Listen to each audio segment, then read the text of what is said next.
Vietnam del Sur, la tierra de las 12.000 aldeas. Los campesinos componen la mayor parte de la población vietnamita. Sin su apoyo, ningún bando puede ganar. La amistad con un bando significa ser destruido por el otro.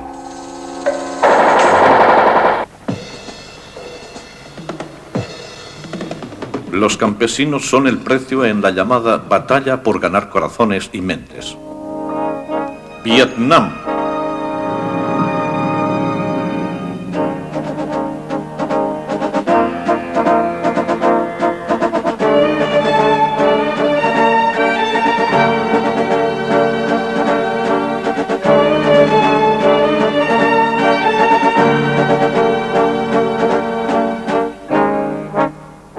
Vietnam, 1945-1975, la guerra de los 10.000 días.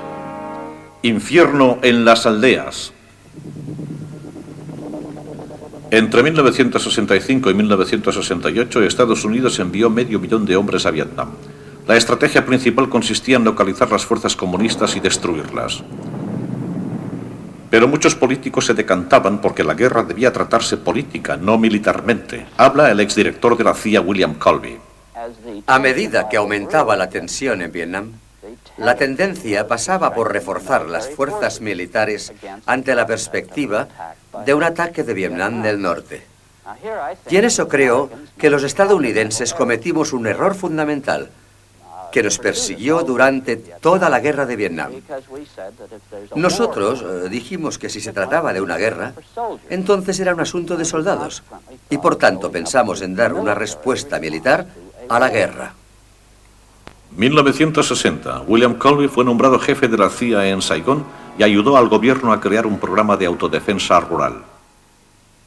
Las aldeas fortificadas recibieron armas de la CIA y sus habitantes fueron entrenados militarmente por asesores de las fuerzas especiales de los Estados Unidos. Estas poblaciones eran denominadas aldeas estratégicas.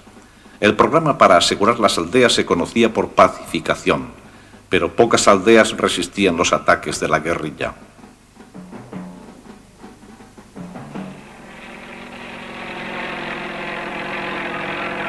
En 1962, el historiador francés Bernard Fall registraba la escalada de los combates por las aldeas.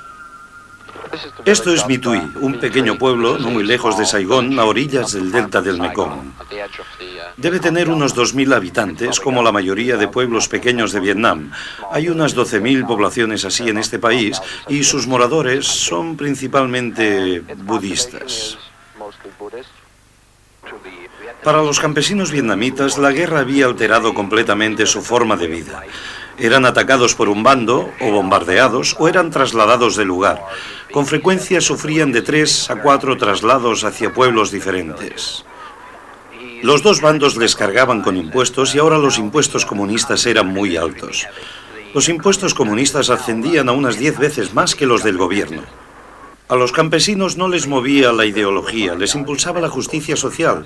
Deseaban poseer su trozo de tierra, querían un sistema de impuestos justo y no ser robados por el ejército. Y por cierto, tampoco querían ser torturados por los Vietcong. Básicamente deseaban que les dejaran en paz. La guerrilla, llamada Frente de Liberación Nacional, recurría a las ejecuciones selectivas como primer paso para tomar una aldea. Se cree que mataron a unas 37.000 personas durante los años de la guerra. Habla el periodista Ton That Tien. En mi pueblo mataron a unas 90 personas. Y muchas de ellas no tenían nada que ver con la política. Ni nada. Eran simples agricultores o trabajadores. Pero estaban organizados. Y por tanto podían convertirse en cabecillas. Y tenían que deshacerse de ellos. Los vietnamitas anticomunistas llamaban a la guerrilla Vietcong o VC. Los soldados la denominaban Charlie. Charlie tenía una costumbre. Una buena costumbre porque funcionaba. Venían por la noche, averiguaban quién estaba al mando de la aldea, se dirigían a ellos y les decían: escuchad, mañana por la mañana volveremos. Necesitamos tanta comida y queremos tantos hombres. Y si no nos lo entregáis, será peor para vosotros. Y se lo llevaban todo, todo lo que podían encontrar. Comida, oro, plata, todo lo que hubiera en el pueblo. Tras matar o intimidar a los líderes de la aldea, los rebeldes se establecían en ella. Algunos permanecían allí durante años. El siguiente paso era la reforma agraria, dividiendo la tierra a partes iguales entre los campesinos. Poniendo en práctica los métodos comunistas tradicionales, la guerrilla se disponía a construir una organización política fuerte. Todo aldeano debía adscribirse a un grupo político. Gradualmente, los campesinos eran formados como cuadros o líderes políticos de granjeros, mujeres y jóvenes. Los comunistas promovían la autocrítica del grupo y apelaban al nacionalismo, fomentando el odio hacia el antiguo orden y hacia los estadounidenses blancos en Vietnam. Los comunistas tenían mucho éxito. En 1965, la Agencia Central de Inteligencia elaboró un mapa político según el cual se demostraba que el 50% del campo estaba en distinto grado bajo control comunista. Luego, Estados Unidos envió tropas de combate. El gobierno de Saigón dependía ahora de los medios militares para recuperar el control de las aldeas. Presidente Nguyen Van Thieu. Todo consistía en cómo arrancar a la gente de las manos de los Vietcong, los comunistas, y ayudarles a promover una vida mejor. Creo que una vida mejor y la prosperidad en el campo, en el que vivía el 95% de la población del país, constituía la mejor arma contra el comunismo. 1965. Las operaciones en las aldeas combinaban tácticas militares y psicológicas.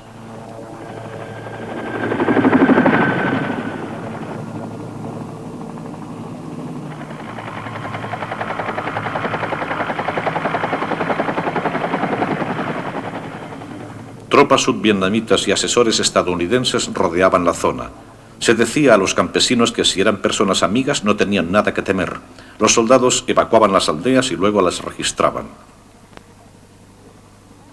Si durante el interrogatorio o el registro se detectaba actividad comunista, la aldea era considerada una base militar y normalmente resultaba destruida.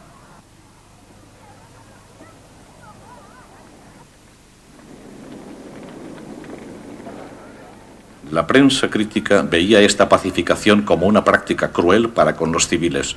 Sin embargo, el comandante estadounidense general William Westmoreland afirmaba que esa imagen estaba siendo distorsionada. Tras haber combatido en 3 guerras, puedo afirmar categóricamente que jamás en la historia bélica, y desde luego jamás en la historia de la participación estadounidense en una guerra, se ha prestado más atención en evitar las bajas civiles de la que se prestó en Vietnam.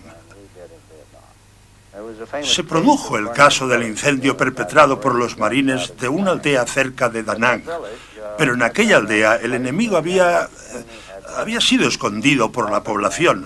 Sin embargo, antes de quemar las aldeas y como práctica habitual, la gente que vivía en ellas era trasladada a otro lugar. Hacia mediados de 1967, el número de comunistas capturados era de 17.000. Pero los refugiados civiles ascendían a 1.250.000 y las aldeas eran destruidas para impedir que las usaran los comunistas. Los combates en las aldeas eran considerados contraproducentes por muchos vietnamitas. General Tran Van Dong. Si había algún enemigo en una aldea, los estadounidenses usaban el fuego. Incendiaban la aldea para destruirla porque había algún enemigo dentro, para quemarlos con la aldea. Pero para mí, para nosotros, no se trataba de un buen sistema. Si destruyes la aldea, también destruyes a la gente. Los helicópteros artillados atacaban rutinariamente las aldeas controladas por comunistas.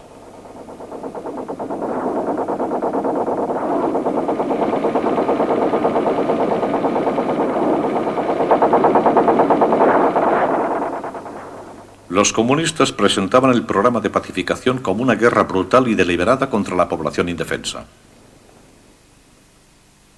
Aunque Saigón controlaba la política, los estadounidenses dirigían el esfuerzo bélico y eran acusados por ello. Un soldado recuerda: lo que quedó más grabado en mi mente fue cuando vi a una mujer mirándome con una expresión de odio puro, no adulterado. Y entonces supe que estaba en Vietnam.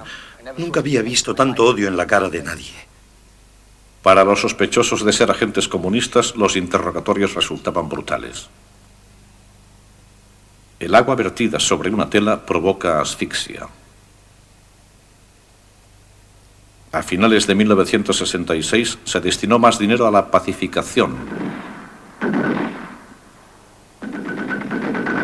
y se prometió amnistía a las aldeas sospechosas. Mis queridos conciudadanos, hoy hemos venido aquí para iniciar una operación dirigida a despejar esta zona, limpiarla de viecongs escondidos, para que todos vosotros podáis estar seguros.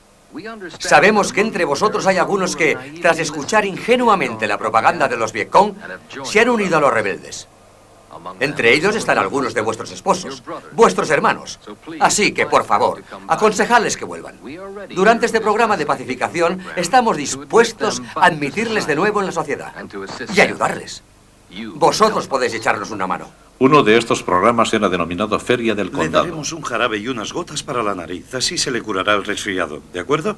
Este programa combinaba operaciones militares con atenciones sanitarias, entregas de comida, espectáculos.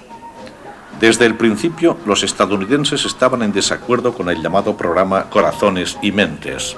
El embajador Henry Cabot Lodge era optimista después del éxito de los combates de 1965.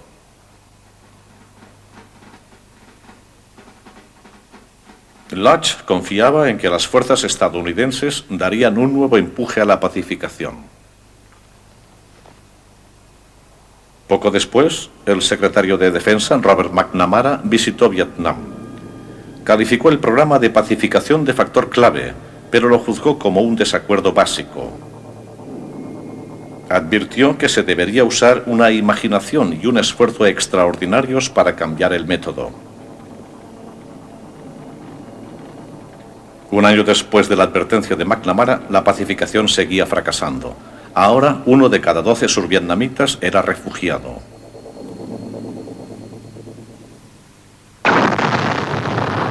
En 1967, la guerra se extendió. Cada vez había más tropas norvietnamitas involucradas, pero los jefes de campaña estadounidenses estaban confiados. Los estadounidenses frenaban a las tropas regulares comunistas en las zonas fronterizas.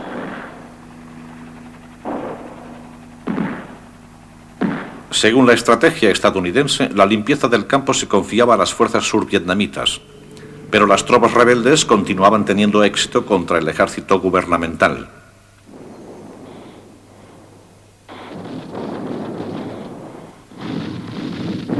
Miles de soldados survietnamitas fueron hechos prisioneros y 80.000 desertaron.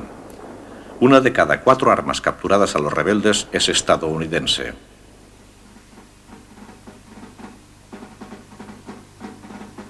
Las tropas gubernamentales ya no entraban en las aldeas y los guerrilleros alardeaban de moverse entre la gente como pez en el agua.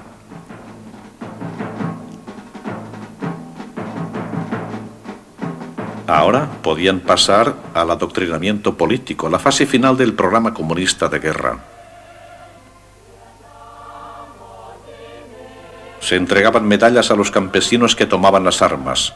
En 1967 se estimaba que la fuerza comunista en el sur ascendía a 300.000 hombres, la mayoría de ellos de la zona. Los comunistas habían sufrido muchas bajas, pero ahora descansaban en refugios seguros y planificaban una guerra más amplia.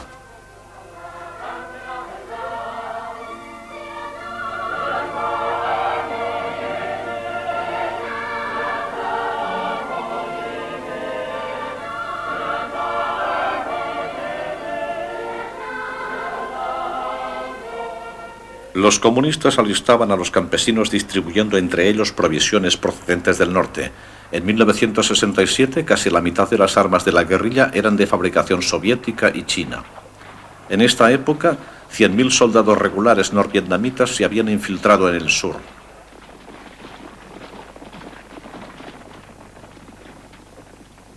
La guerrilla del sur proporcionaba un organizado sistema de aprovisionamiento e información a nivel nacional.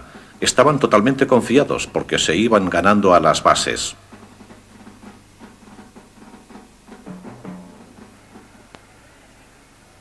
Ahora, tras 2 años de fracaso, el presidente Johnson insistía en aplicar una política diferente. Encargó el control de la pacificación a una nueva agencia civil, su director, Robert Kummer. Nosotros intentábamos diseñar un sistema por el que los estadounidenses pudiéramos averiguar qué estaba pasando a nivel de las aldeas. Lo llamábamos el sistema de evaluación de aldeas. Según la evaluación estadounidense, los comunistas controlaban o tenían influencia en el 60% de las aldeas, mucho más de lo que aseguraba Saigón. No confiábamos en los informes vietnamitas, que eran muy exagerados, así que intentamos que los estadounidenses, en cierto modo, controlasen a los vietnamitas. Nosotros escribíamos, por así decirlo, las tarjetas de los informes para los jefes de distrito y provincia, y creo que la mayoría de la gente estará de acuerdo en que fue un correctivo muy sano. Nosotros quizá fuéramos ignorantes, no éramos corruptos, puede que no entendiéramos mucho de lo que pasaba, pero al menos las evaluaciones de los estadounidenses eran más honestas que las de los vietnamitas, especialmente porque ellos trabajaban para un gobierno, el de Saigón, que no quería oír malas noticias. Se había entrado en una nueva fase. Los panfletos sustituyeron a las bombas. Unos panfletos en los que se afirmaba que solo los comunistas querían la guerra. La nueva agencia para la pacificación era conocida como CORDS y proporcionaba una enorme ayuda de todo tipo: trigo, arroz, medicinas, bombillas, camiones de basura, equipos de costura, máquinas herramienta, cepillos de dientes y un reactor atómico. Esta ayuda económica costó 850 millones de dólares, una 20ª parte del gasto militar. Comer afirma que fue un éxito.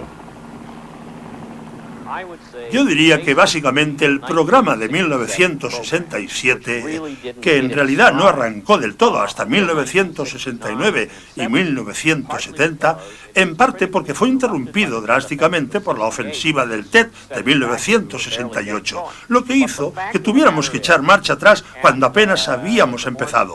Pero la realidad del asunto es que los miembros más sofisticados de la prensa vieron y escribieron lo mismo, que hacia 1970-1971 realmente habíamos pacificado la mayor parte de las zonas pobladas del Vietnam del Sur. Aquello no significaba que en algunas zonas apartadas continuaran los combates, pero esencialmente la mayor parte del campo estaba bien asegurado. La única cosa en la que no tuvimos mucho éxito, como dije antes, fue en desmantelar la estructura clandestina del Vietcong. La estructura del control del enemigo que permanecía subversivamente y contra la que no tuvimos ningún éxito. La estrategia ahora consistía en librar una batalla política. Esta estrategia se plasmó en uno de los programas más controvertidos de la guerra, Phoenix. El director del programa Phoenix de la CIA, William Colby. La idea era centralizar, siguiendo un modelo de la central de información.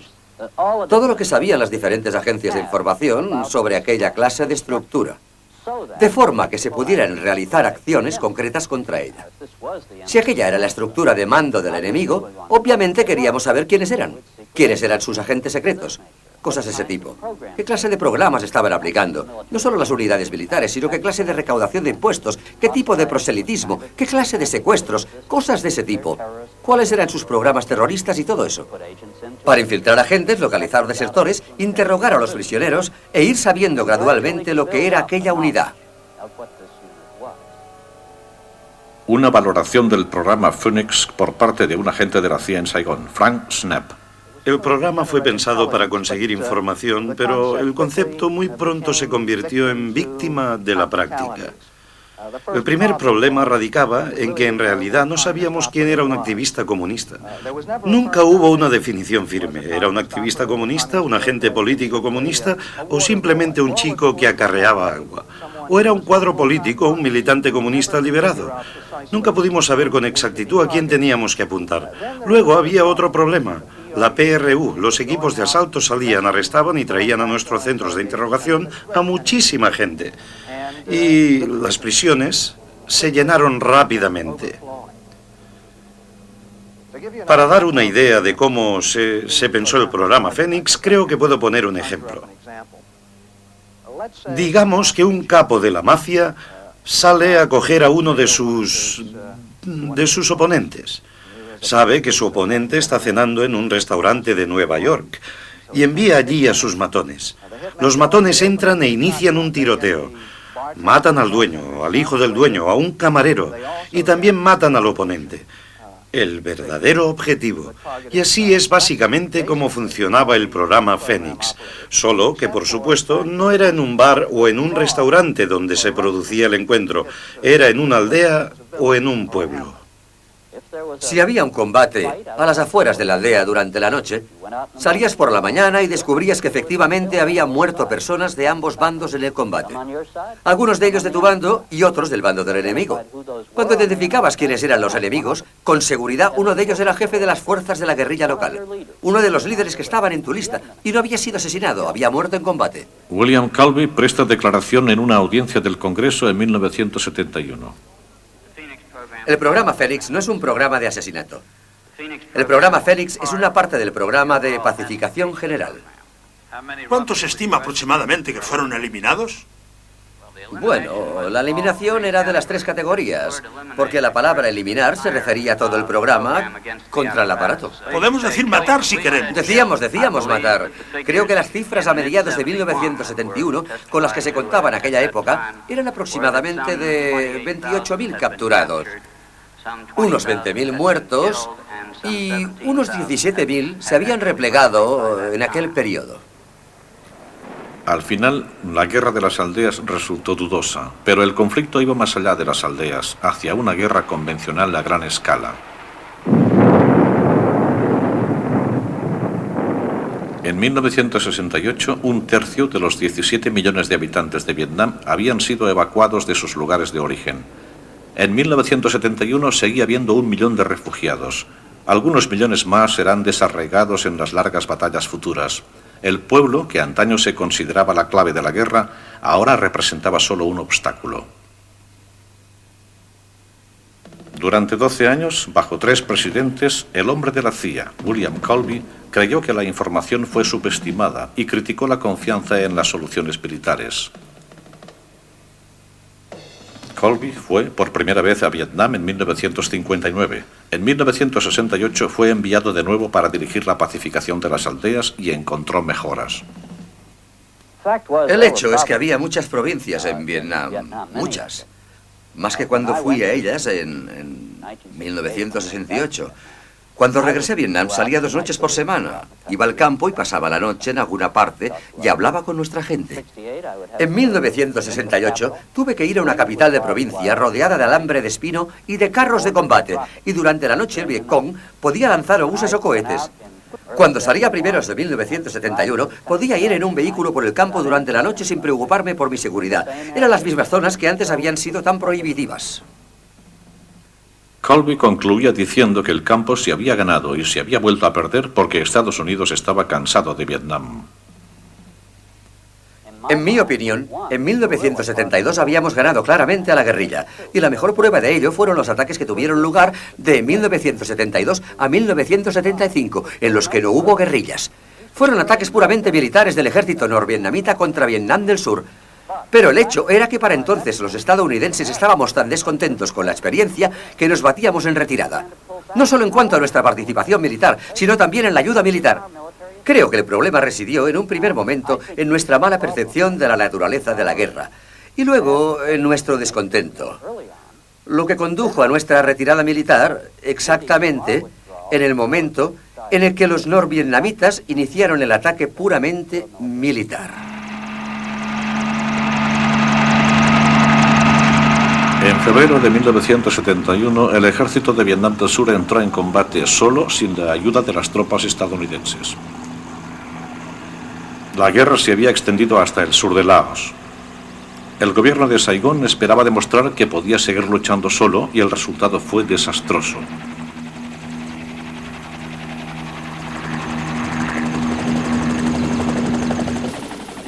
La guerra volvió a Khe Sanh.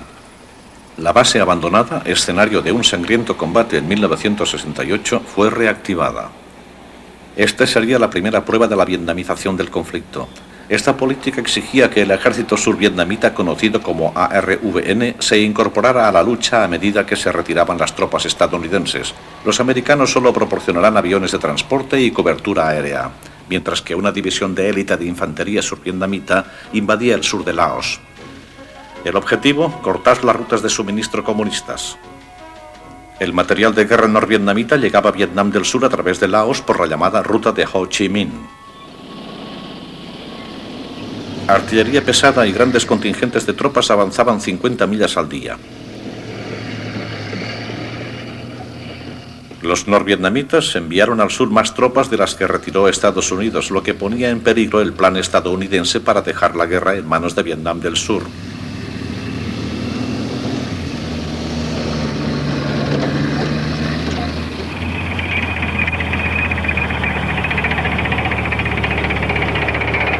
La invasión de Laos debía desarrollarse en 4 fases.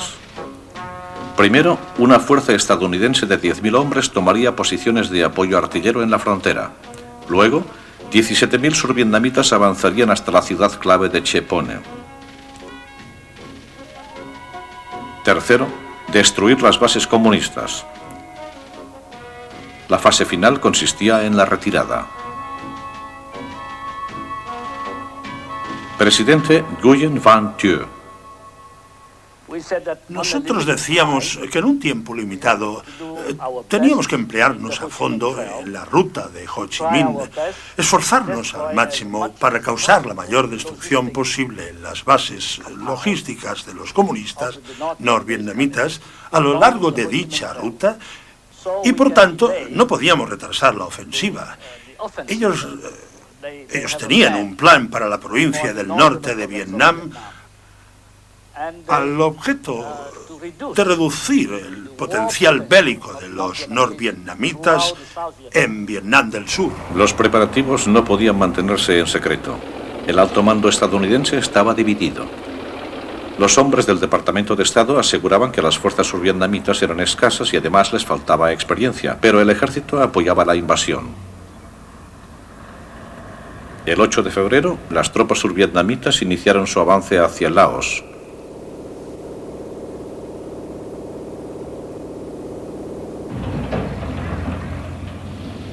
Pero los comunistas se reforzaron rápida y fácilmente. La habilidad para concentrar tantos efectivos y de forma tan rápida constituyó una sorpresa para los altos mandos vietnamita y estadounidense.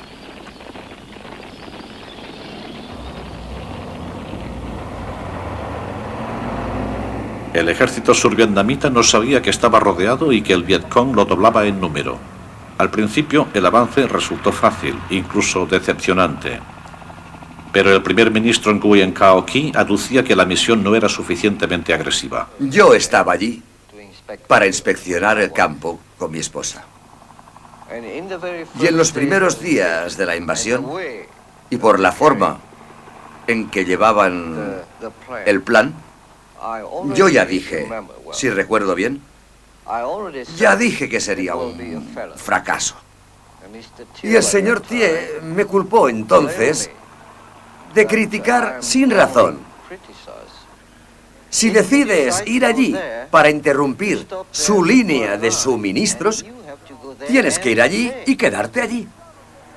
Ir a Chepone, aunque sepamos que no podemos quedarnos mucho tiempo allí, constituye una cuestión de honor para demostrar a los comunistas que podemos ir a Chepone y quedarnos allí, aunque sea un día, y volver atrás.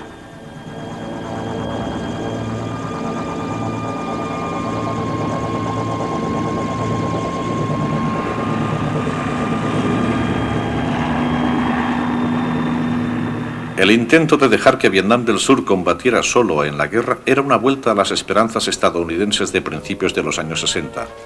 El presidente John Fitzgerald Kennedy dijo: es su guerra, ellos deben ganarla o perderla, pero aumentó el número de asesores militares. Lyndon Johnson la denominó una guerra que tenían que librar los asiáticos, pero acabó enviando 550.000 soldados estadounidenses. La mayor parte de los oficiales estadounidenses todavía creían que nosotros no podíamos librar la guerra solos.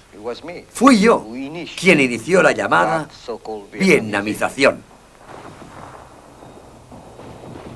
El ejército estadounidense prefería dirigir la guerra y en 1968 decían ganar como sea. Pero la ofensiva comunista del Tet sacudió la confianza estadounidense. La opinión pública pedía la retirada. La preocupación de Estados Unidos ahora pasaba por devolver la iniciativa en la guerra a los survietnamitas. Pero el ejército de Saigón no estaba preparado para ello. Los oficiales habían tenido muy poca responsabilidad en el conflicto y no existía un programa de movilización. Tras la ofensiva del Tet, la vietnamización se aceleró. Todos los hombres entre 16 y 50 años fueron movilizados. A partir de ahora, el servicio militar tenía una duración indefinida. En 1968, 80.000 soldados fueron entrenados rápidamente, pero la fuerza subvietnamita, que ascendía a 457.000 hombres, todavía era inferior a los efectivos estadounidenses. En julio de 1968, el presidente Johnson se entrevistó con Thieu en Honolulu y le prometió apoyo estadounidense. Señor presidente, nuestra promesa de ayudar a su pueblo a vencer la agresión sigue en pie contra todos los obstáculos y contra cualquier decepción. Nos dábamos cuenta de que, aunque el presidente Johnson enviase más tropas a Vietnam, era solo para buscar una solución negociada, no para obtener lo que se entiende por una victoria militar. Washington había iniciado conversaciones de paz. A las fuerzas de Thieu se les decía que no esperaran la victoria, pero que demostraran que podían resistir. A partir de ahora, Estados Unidos empezó a modernizar la anticuada máquina militar de Vietnam del Sur. La Marina de Saigón recibió las torpederas más recientes para defender el delta y por primera vez el ejército survietnamita disponía de las ametralladoras y fusiles de ordenanza usados por las fuerzas estadounidenses. Las tropas de Saigón estaban ahora en una posición más equilibrada respecto al ejército de Hanoi, equipado por los soviéticos. Junto con las armas, los soldados survietnamitas recibieron formación avanzada y se constituyeron unidades especiales de paracaidistas y comandos. La Fuerza Aérea survietnamita se convirtió, por el número de aparatos, en la cuarta del mundo. La factura estadounidense de ayuda militar aumentó, pero al tiempo también se redujo su participación en el conflicto. En enero de 1969, el presidente Richard Nixon toma posesión de su cargo. El mayor honor que puede otorgar la historia es el título de pacificador. Este honor ahora llama a América. La oportunidad de guiar al mundo para que salga al fin del Valle de la Confusión y llegue a la tierra de la paz que el hombre ha soñado desde los albores de la civilización. Nixon advirtió que las protestas estaban amenazando lo que sería una salida honrosa. Habla el secretario de Defensa, Melvin Laird. Cuando en 1969 me convertí en secretario de Defensa, teníamos más de 550.000 hombres en tierras de Vietnam. Habíamos americanizado la guerra. Yo tomé la decisión, y se lo recomendé al Congreso y al presidente, de vietnamizar la guerra, que desamericanizásemos la guerra, que sacásemos a nuestros soldados de Vietnam.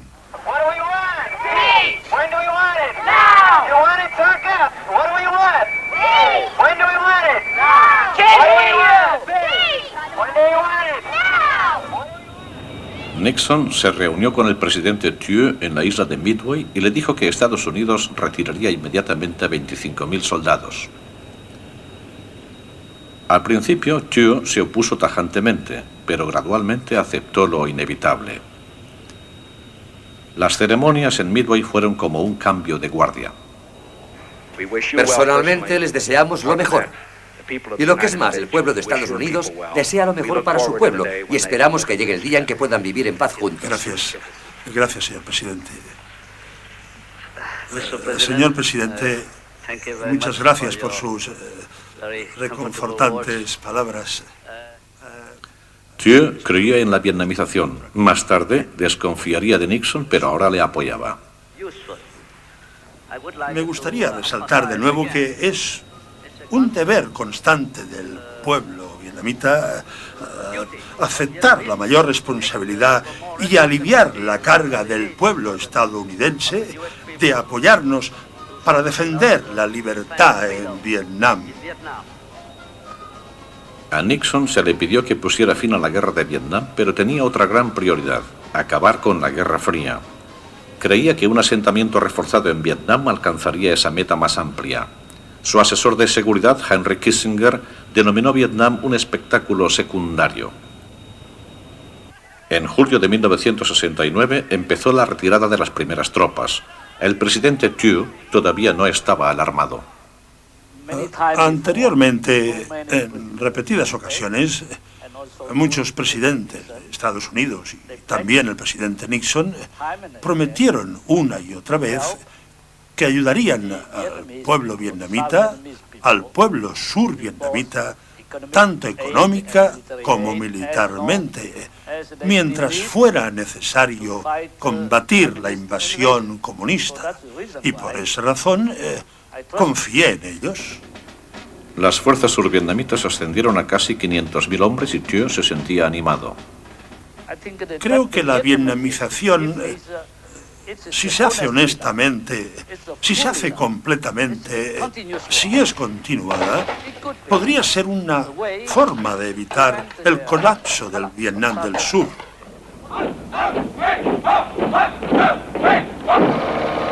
La creación de un ejército survietnamita moderno constituyó un gran logro, pero al igual que las fuerzas estadounidenses, no controlaban el campo. En Hanoi también soplaban vientos de cambio. En septiembre de 1969, Ho Chi Minh moría de un ataque al corazón. Conocido como Tío Ho, el fundador y primer presidente de Vietnam del Norte, fue muy loado por su pueblo al que había guiado durante 25 años. El legado de Ho se reducía a una dirección estable. Sus antiguos compañeros, el comandante general Giap y el primer ministro Phan Bang Dong, habían permanecido 30 años con él. El presidente soviético Alexei Kosygin asistió al funeral y reafirmó la ayuda soviética de $1.000 millones al año. El presidente del Partido Comunista, Le Duc, se hizo cargo del mando supremo. Él fue quien leyó el testamento de Ho Chi Minh, una exhortación a no abandonar la lucha hasta que el último yanqui hubiera salido de Vietnam. Ahora, con la marcha de los estadounidenses, Vietnam del Norte aumentó su infiltración a través de la ruta de Ho Chi Minh. El tráfico anual se cifraba en 1 millón de cargas de munición y 100.000 hombres.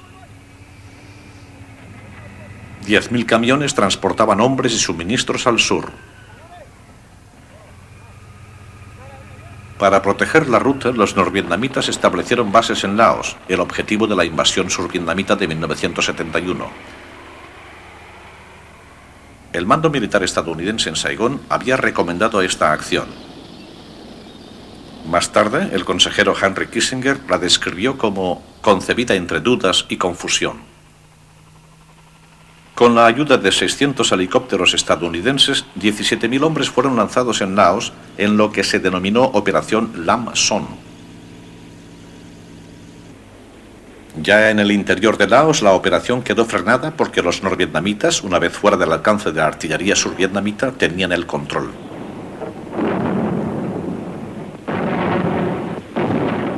Según planes estadounidenses anteriores para atacar la ruta, se calculaba que al menos debían utilizarse 60.000 hombres, mientras que las fuerzas invasoras survietnamitas consistían únicamente en una tercera parte de esta cantidad.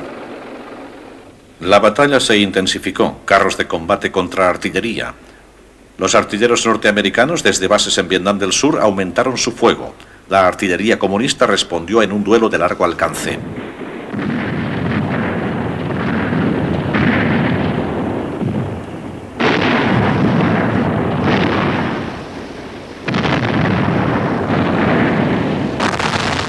El principal objetivo survietnamita estaba solo a 40 kilómetros de Laos. Pero después de 3 semanas de combate se hallaban todavía a medio camino. Estados Unidos envió cazabombarderos, pero la defensa aérea comunista era mucho más dura de lo que se preveía.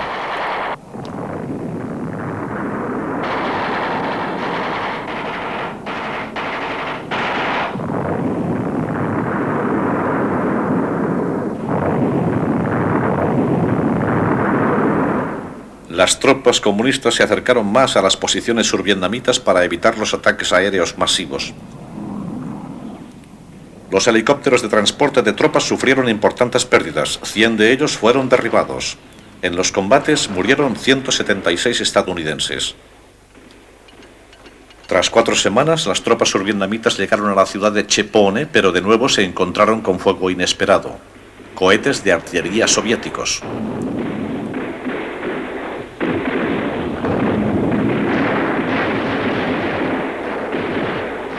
Los invasores se retiraron y las bases de suministros comunistas, el objetivo inicial, quedaron intactas.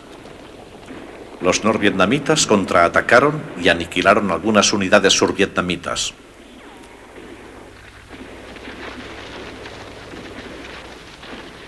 El ejército estadounidense criticó al survietnamita por no resistir, pero el presidente Thieu acusó a los estadounidenses de ser los primeros en echarse atrás. Lo que fue mal es que tras la primera semana de la operación, Estados Unidos había sufrido muchas bajas de pilotos de helicópteros y redujeron casi totalmente el número de helicópteros usados para la evacuación sanitaria. Esa fue la razón por la que las tropas vietnamitas no podían seguir avanzando, porque tenían que ocuparse de los heridos, de los muertos, y aquello frenó el avance de las tropas vietnamitas para adentrarse en territorio de Laos y dio ventaja a las tropas norvietnamitas para reaccionar. La operación Lam Son fracasó a causa de la planificación. Porque la operación en sí era innecesaria.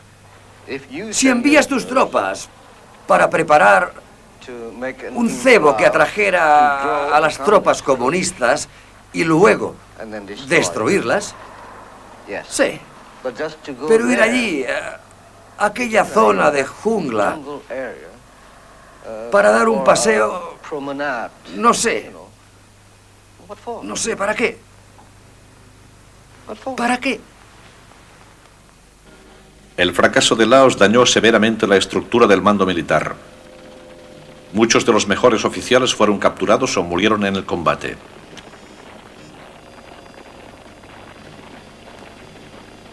Aunque el gobierno de Saigón celebró un desfile de victoria, tanto Nixon como Thieu dudaban ahora de la capacidad de Vietnam del Sur para librar la guerra por sí mismo.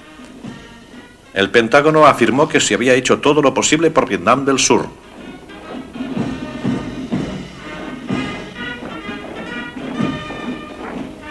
Secretario de Defensa Melvin Laird. Puedes darles la formación y el equipo para que puedan usar su potencial humano y si no lo usan con eficacia, es algo que no puedes asegurar por medio de ninguna clase de acción militar. Los estadounidenses usaron la vietnamización, el llamado programa de vietnamización, como pretexto para retirar sus tropas, para abandonar y huir, y para dejar solo al pueblo survietnamita para que luego, al cabo de un cierto tiempo, fuera aplastado por los comunistas norvietnamitas. Es decir, el llamado intervalo decente. Estados Unidos continuó con la retirada de sus tropas. En abril de 1972, una gran ofensiva comunista arrasó la provincia del norte. En julio de ese mismo año, solo quedaban 45.000 estadounidenses en Vietnam y las despedidas eran una formalidad. Vietnam del Sur estaba solo y dolido. Por entonces, los estadounidenses querían acabar con la guerra lo antes posible, lavarse las manos, retirarse de Vietnam por los problemas internos en Estados Unidos y aquella era su política desde el momento en que empezaron a retirar las tropas y a irse de Vietnam. Creo que el abandono no es un error político, no es un error, es deliberado, una política equivocada, pero deliberada. Fuimos a Vietnam no para destruir la libertad, sino para defenderla. Fuimos a Vietnam no como agresores, sino para acabar con la agresión. Y la historia dirá que el esfuerzo estadounidense en Vietnam fue una buena causa, iniciada y concluida honorablemente. Nixon y Thieu se entrevistaron por última vez en abril de 1973, poco después de la firma de un tratado de paz con Hanoi. Thieu le comentó que su ejército no podría resistir sin una ayuda estadounidense masiva, y Nixon le aseguró que Estados Unidos siempre ayudaría a Vietnam del Sur.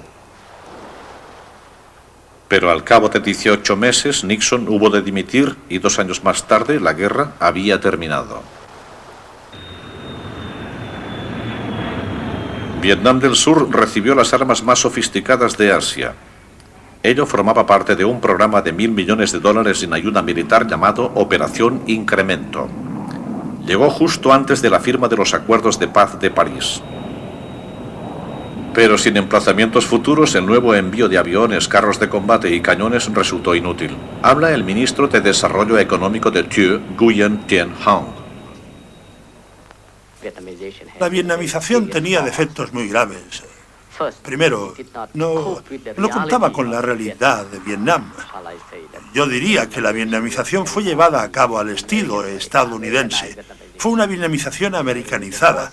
En otras palabras, las fuerzas eran entrenadas, iban equipadas como una división regular estadounidense, con carros de combate, artillería, helicópteros, etc.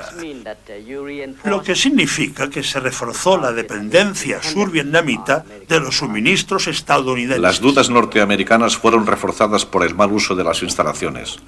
Lo que habían sido bases estadounidenses ahora debían ser usadas por el ejército survietnamita, pero muchas de ellas fueron saqueadas.